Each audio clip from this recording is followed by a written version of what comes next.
Dewan juri yang terhormat, karena mosi ini masih merupakan sebuah proposal, artinya Anda harus menimbang apakah mosi ini benar-benar bisa menyelesaikan isu yang dibawakan oleh sisi pemerintah atau tidak. Kami percaya bahwa kami bisa membuktikan kepada Anda mengapa proposal ini tidak akan berjalan dengan baik, yang malah akan menimbulkan banyak sekali kerugian, yang mana akan langsung membuktikan mengapa tim saya harus memenangkan perdebatan pada pagi hari ini. Kami sebagai tim oposisi menyatakan tidak setuju apabila mengharuskan suara rakyat untuk dikedepankan dalam pengesahan peraturan undang-undang yang dibuat oleh pemerintah. Mengapa demikian?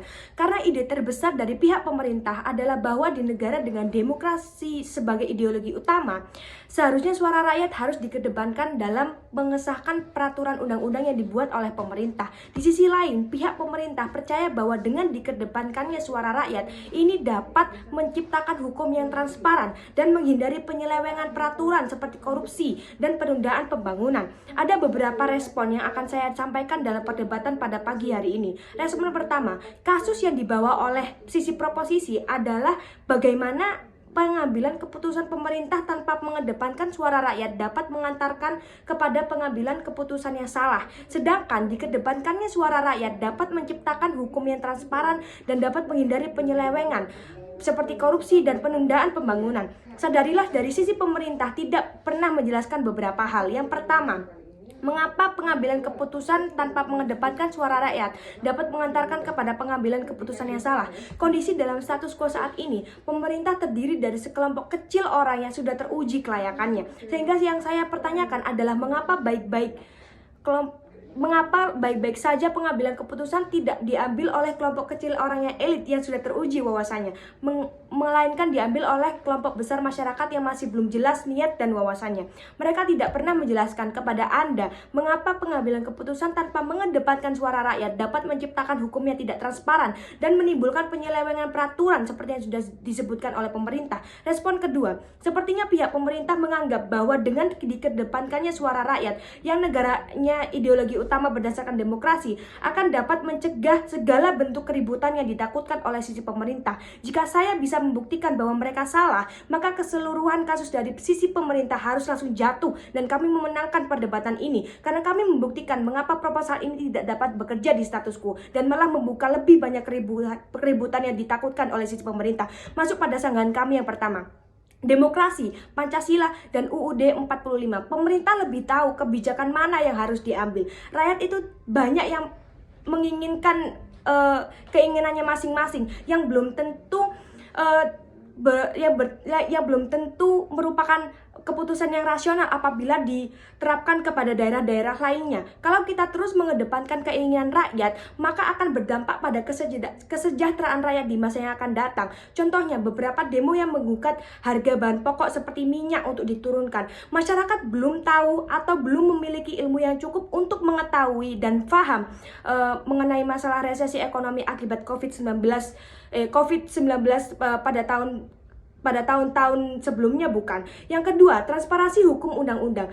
Selama ini pemerintah sudah memiliki data tentang daerah mana saja yang membutuhkan pembangunan khusus yang telah diatur dalam beberapa kebijakan pemerintah itu sendiri seperti APBN dan APBD yang memiliki fungsi otorasi dan fungsi transparansi. Kedua fungsi ini secara jelas telah dibuat untuk menjamin rakyat bahwa tidak akan ada bentuk penyelewengan seperti yang dikhawatirkan oleh tim pemerintah, seperti korupsi maupun penundaan pembangunan.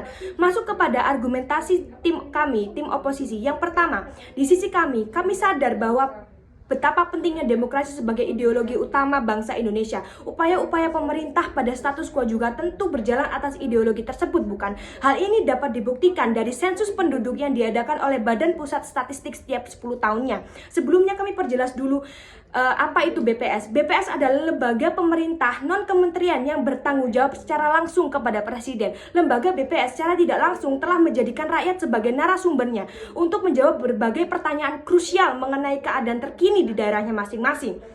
Pernyataan tersebut telah dirancang dengan secara terstruktur dalam sebuah sensus, yang mana sensus ini berisi tentang jumlah penduduk suatu daerah, jumlah migrasi daerah, angka kematian, serta kelahiran suatu daerah. Berawal dari sensus tersebut, pemerintah kemudian pasti mendapatkan beberapa pertanyaan mengenai fenomena yang terjadi di dalam masyarakat itu sendiri.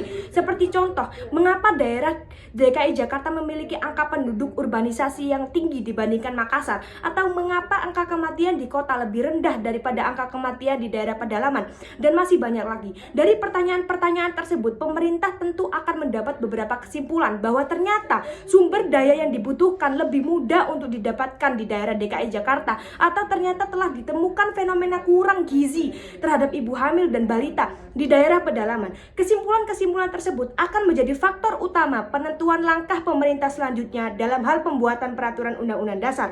Ini merupakan bukti bahwa sistem demokrasi akan tetap berjalan sebagaimana mestinya, bukan? Jika suara rakyat diikut sertakan dalam penentuan peraturan maupun undang-undang dasar, rakyat rentan akan menginginkan kesejahteraan daerahnya masing-masing. Padahal dari data sensus penduduk kita sudah tahu bahwa kebutuhan suatu daerah dengan daerah lainnya jelas berbeda.